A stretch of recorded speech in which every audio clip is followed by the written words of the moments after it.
अशोक मोर के धरती एकर शान निराला बा। ए माटी में जन्मी सीता एकर महिमा न्यारा बा। धोती कुर्ता पहनावा है, कांधे पे गमछा सोभेला। होली दिवाली छठ और तीज सबके मन से मनावेला। निर्गुण पूर्वी गजरी चैती गावे ई संसार। मधुबनी के चित्रकला से पाई के हुआ। गंगा गंडक कोसी की बहती अमृत जलधार।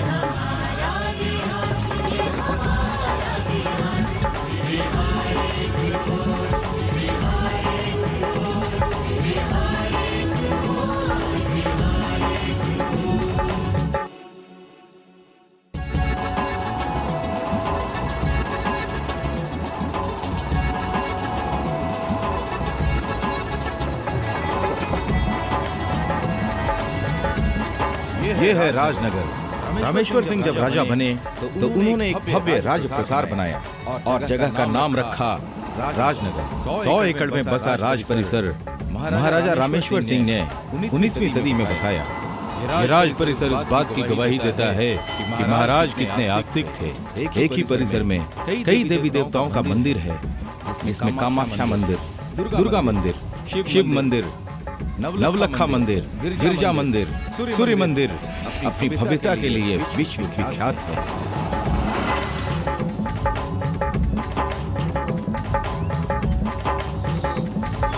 ये दरभंगा महाराज द्वारा बनाया गया नौलखा मंदिर है। यहाँ 9 महल तथा अनेकों भवन बने थे।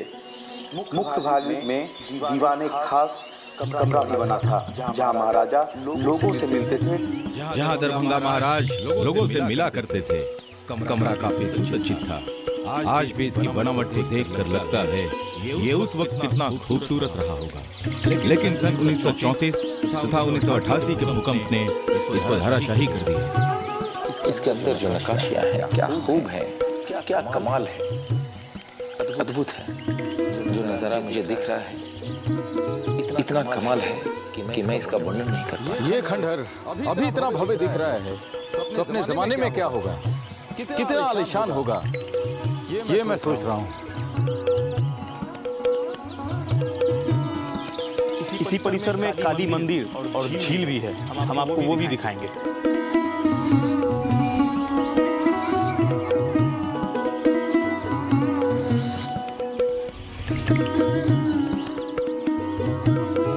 गंगा सागर तालाब है। ये तालाब दरभंगा महाराज रामेश्वर सिंह जी ने बनवाया था और इसमें हर जगहों से गंगा जल और समुद्रों से पानी लेकर के डाला गया है। इसीलिए इसे गंगा सागर भी कहते हैं। कितने साल पहले की बात है? यही कोई 150 साल पहले। 150 साल पहले और आज भी ये तालाब वैसा का वैसा ही है। वंडरफुल, क्या बात है। कभी यहाँ अकाल पड़ा था। महाराज उसे दूर करने के लिए स्नान कर कमर भर पानी में जप करने लगे। कुछ देर बाद ही आकाश में काली घटा दिख पड़ी। महाराज तब तक जाप करते रहे जब तक पानी उनकी छाती तक नहीं आ गया। और अभी तक पंडित लोग इस तालाब में वरुण जाप किया करते हैं ताकि फिर कभी अकाल की स्थिति न आए। ये है काली मंदिर।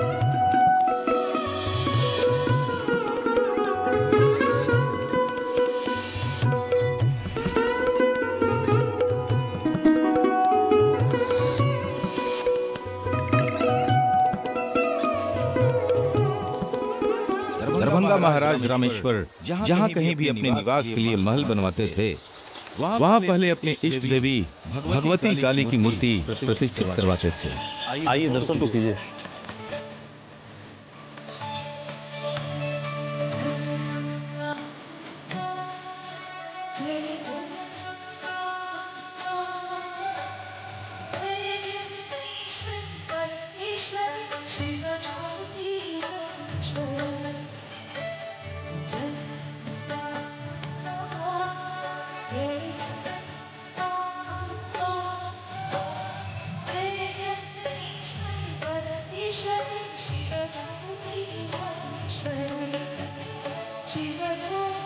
राजनगर परिसर में मां काली की 6 मूर्तियां 88,000 रुपए में अजमेर से बनवा कर लाई गई।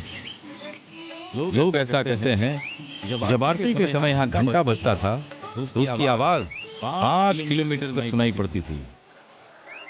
रात में जब आरती का घंटा बजता था तो मंदिर के चारों ओर सियार आकर बैठ जाए था।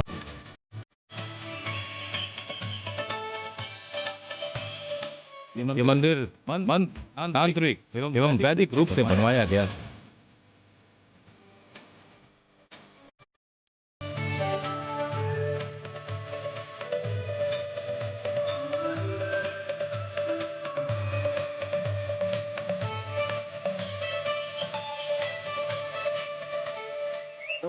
पता बा ये घंटा बा एकर गूंज 5 किलोमीटर दूर तक सुनाई देला।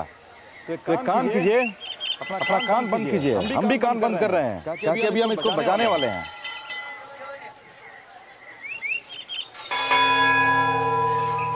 बोले थे ना।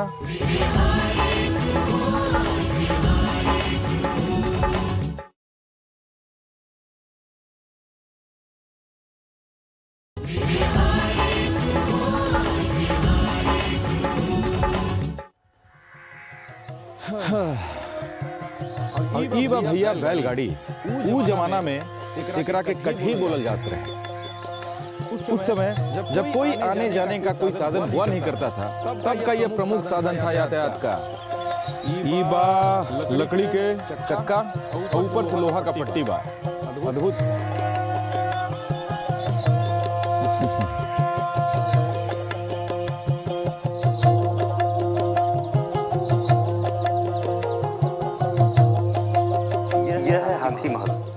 जैसा नाम वैसा काम का नाम हाथी महल इसलिए है क्योंकि इसकी दीवारें जो हैं वो हाथी यूपी के इस पे खड़ा है, बेस पे खड़ा है। लेकिन दरअसल ये मंडप है जहाँ पे कि विवाह, मुंडन वगैरह जो भी चीज होते थे राजघराने में, वो इसी प्रांगण में होते थे।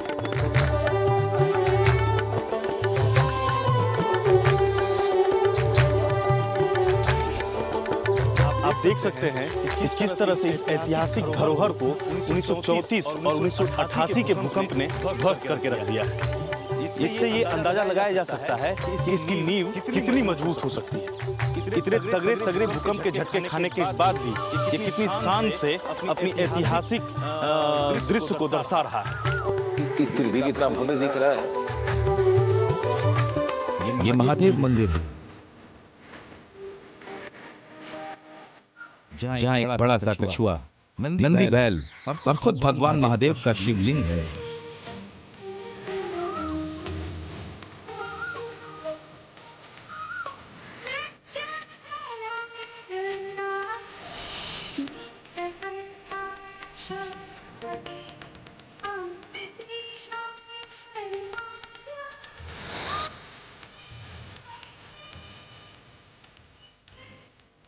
राज परिसर का दुर्गा मंदिर है। ये दुर्गा मंदिर दरभंगा महाराज रामेश्वर सिंह ने बनवाया था। और यहाँ की खास बात है कि यहाँ दो विधियों से पूजा होती है, वैदिक विधि और तांत्रिक विधि। दुर्गा मंदिर में श्वेत संगमरमर की भव्य दुर्गा प्रतिमा है। Really it's so beautiful. अंदर का नजारा वाकई बहुत अच्छा है। इतनी मेहनत लगी होगी इसे बनाने में।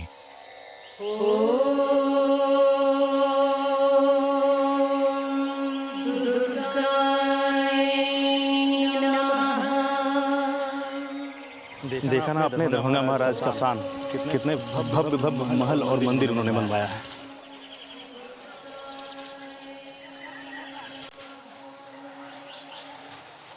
ये है कामाख्या मंदिर।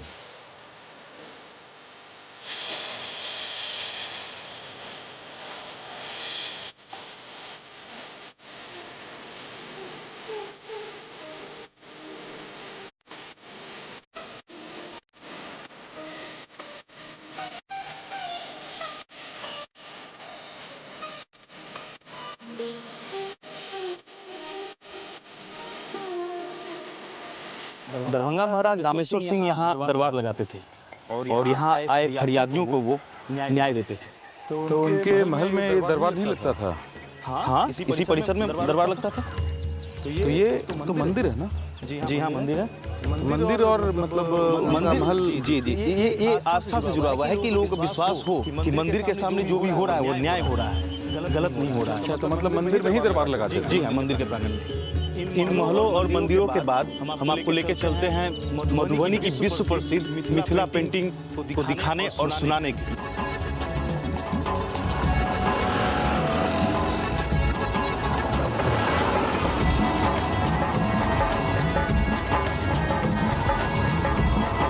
आपकी बाइक तो मुझे बहुत पसंद है और आप ड्राइव भी बहुत अच्छा कर रहे हो।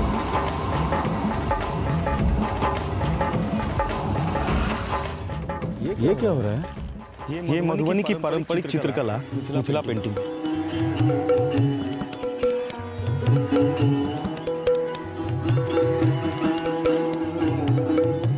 आइए मैं आपको और दिखाता हूँ।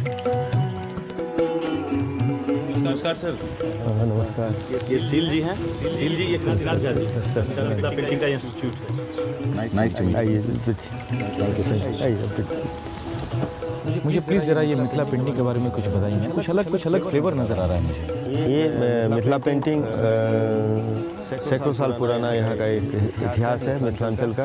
और ये पहले पुराने ज़माने में पहले ये जो शादी विवाह के मौके पर या त्यौहार के मौके पर दीवार के ऊपर ये बनाया जाता था या आंगन के ऊपर, आंगन में ये अल्पना के टाइप जैसे हर शहर में होता है, इस तरह मधुबनी मिथिला पेंटिंग ये घर के चौखट पे, द्वार पे इस तरह से त्योहारों में बनाया जाता था। लेकिन धीरे धीरे इसका क्या हुआ कि हैंडमेड पेपर पे बनना शुरू हुआ। इसका मतलब कि ये जो पेंटिंग है जी देश ही नहीं विदेश तक में पॉपुलर। हाँ, ये देश विदेश मतलब यहाँ पर विदेशियों का मधुबनी पेंटिंग लेने के लिए बराबर यहाँ आते जाते रहते हैं। चित्रकला में भी मिथिला की एक अलग ही पहचान है जो आज भी विश्व विख्यात है। पहले इस चित्रकला का स्थान और रसोई घर में हुआ करता था, लेकिन समय के साथ मिथिला पेंटिंग रसोई घर और दीवारों से निकलकर कपड़ों और आभूषणों में अपनी जगह बना ली। मिथिला पेंटिंग आज मधुबनी पेंटिंग के नाम से जानी जाती है। इस पेंटिंग की खासियत यह है कि हमेशा धार्मिक, सांस्कृतिक व सामाजिक घटनाओं से प्रेरित होती है। पहले इस कला में प्राकृतिक रंगों का उपयोग हुआ करता था जो फूलों और मसालों से बनता था। समय के साथ इन रंगों में भी बदलाव आया। इन पेंटिंग्स को नजदीक से देखकर लगता है कि काश मैं भी चित्रकार बन जाता। इसमें जो रंग इस्तेमाल किया गया है वो थोड़ा अलग मुझे दिखता है, तो इसकी क्या खासियत क्या है इसकी? रंग का जहाँ तक अभी आप जो सिल्क का कपड़ा देख रहे हैं, ये एक्चुअली ये फैब्रिक कलर जो आता है, क्योंकि सिल्क पर इस पर साड़ी या सूट सलवार या जो भी आइटम आपके बन रहा है उसमें नेचुरल कलर अभी पक्का नहीं हो पाता है, इसलिए हम लोग इसको फैब्रिक कलर यूज करते हैं। लेकिन पेपर के ऊपर यदि हम कागज़ पे बनाते हैं तभी भी हम नेचुरल कलर बनाते हैं। देखिए नेचुरल कलर बनाने के लिए सबसे पहले यहाँ की जो फूल पत्तियाँ हैं उसको हम लोग इकट्ठा करते हैं। जैसे गेंदा का फूल हो गया, अपराजिता का बात करते हैं, गेंदा के फूल से कलर तैयार कर लेते हैं। बिल्कुल, जो हैंडमेड पेपर पे हम लोग बनाते हैं उसमें नेचुरल कलर गुलाब के पत्ते, गेंदा का फूल और अपराजिता से बनाते हैं और उसमें जो गोंद होता है उसको मिला के उसको गाढ़ा करते हैं और फिर उससे हमारे जो कलाकार हैं, बच्चियां हैं, वो बनाते हैं। सुना आपने? अब इतनी अच्छी लोक कला दुनिया से लुप्त हो जाए ये शोभा नहीं देता है।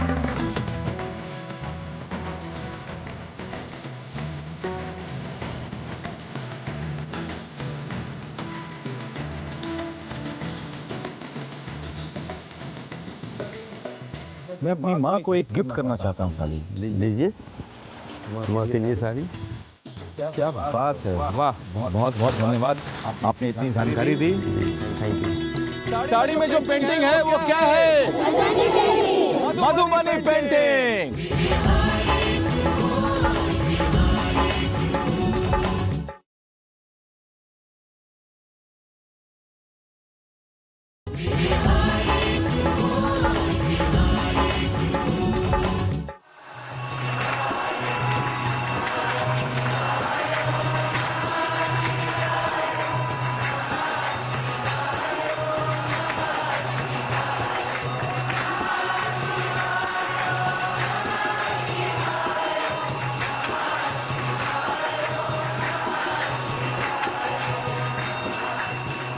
यह है उगना महादेव मंदिर।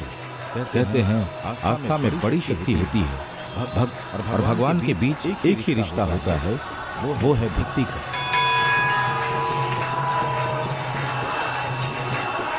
कभी कभी भक्त और भगवान के बीच ऐसी स्थिति हो जाती है और तय करना मुश्किल हो जाता है कि भक्त बड़ा है या भगवान।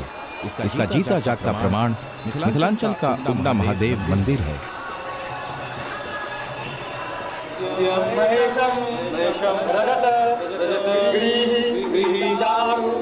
यही वह स्थान है जहाँ मिथिला के प्रसिद्ध कवि विद्यापति को पता चला कि उनका सेवक उगना और कोई नहीं बल्कि स्वयं भगवान शंकर थे।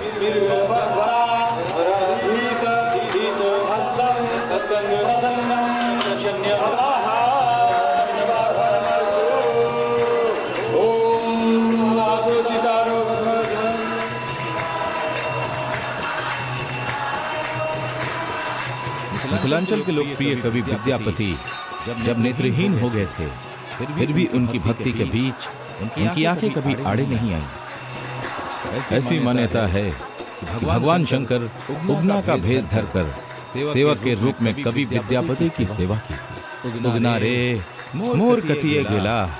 यही है महाकवि विद्यापति जी। इनकी भक्ति से खुश होकर भगवान शिव खुद इस दुनिया में सेवक उगना के रूप में प्रकट हुए थे।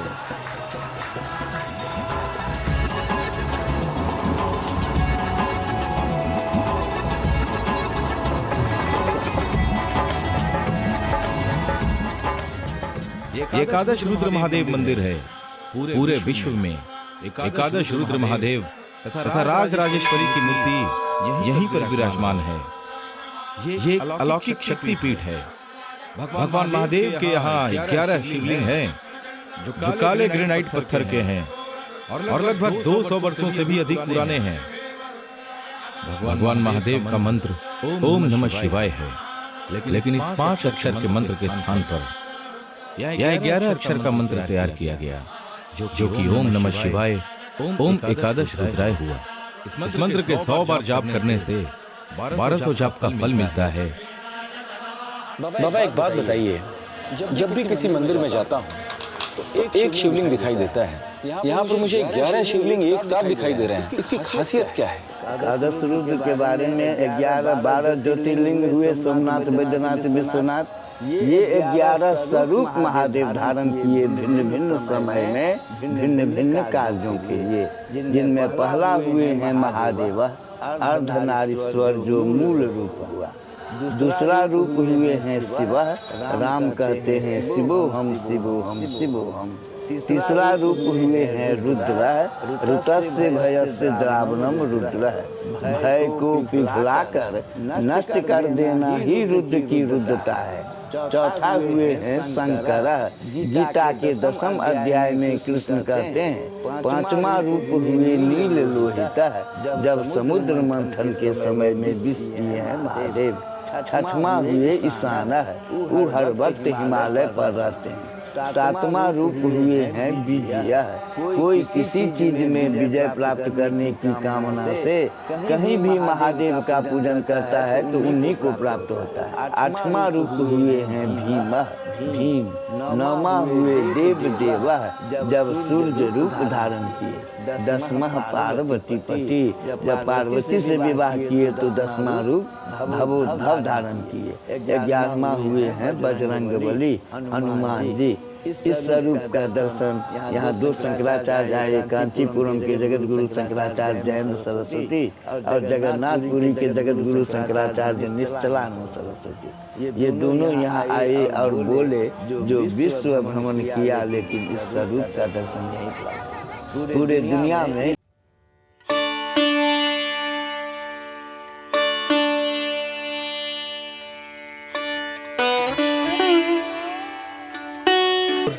ग्रेनाइट और अष्टधातु का बना राधेश्याम मंदिर है, जिसमें विष्णु का दशावतार रूप है तथा श्री विद्या मंत्र है, जिसका काम है लक्ष्मी सरस्वती को बराबर रखते हुए लक्ष्य प्राप्त करना। यहाँ का नजारा और भी अद्भुत हो जाता है जब एकादश रुद्रदेव का श्रृंगार होता है।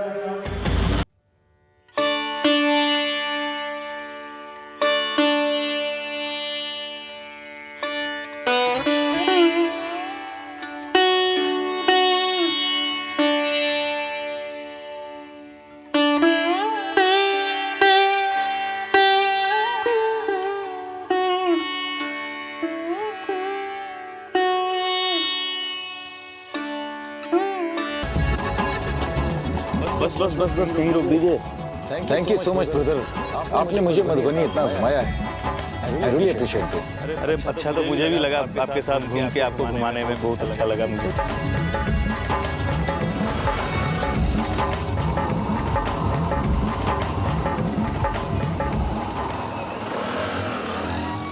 माँ, लोहे के दो रूप होते हैं, एक जिससे हथियार बनता है और दूसरा जिससे औजार बनता है।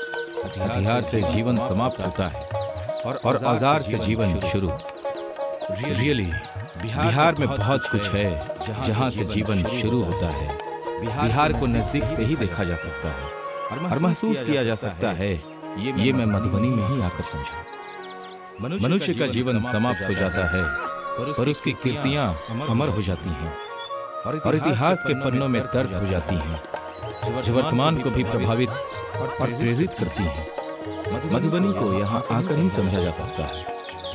पता है माँ, राजनगर इतना खूबसूरत है अभी भी। जब वहाँ राजा होते होंगे तो कितना आलीशान लगता होगा। कितनी चीजें हैं यहाँ देखने को जो शायद किसी ने नहीं देखा होगा, लेकिन मैं वहाँ पहुँच गया। And the credit goes to discover 150cc bike. माँ, बिहार बहुत बड़ा है। जैसे जैसे मैं आगे बढ़ता जा रहा हूँ, मैं आपकी बातों को समझता जा रहा हूँ और वाकई मैं बहुत खुश हूँ क्योंकि आप बहुत कुछ है देखने के लिए।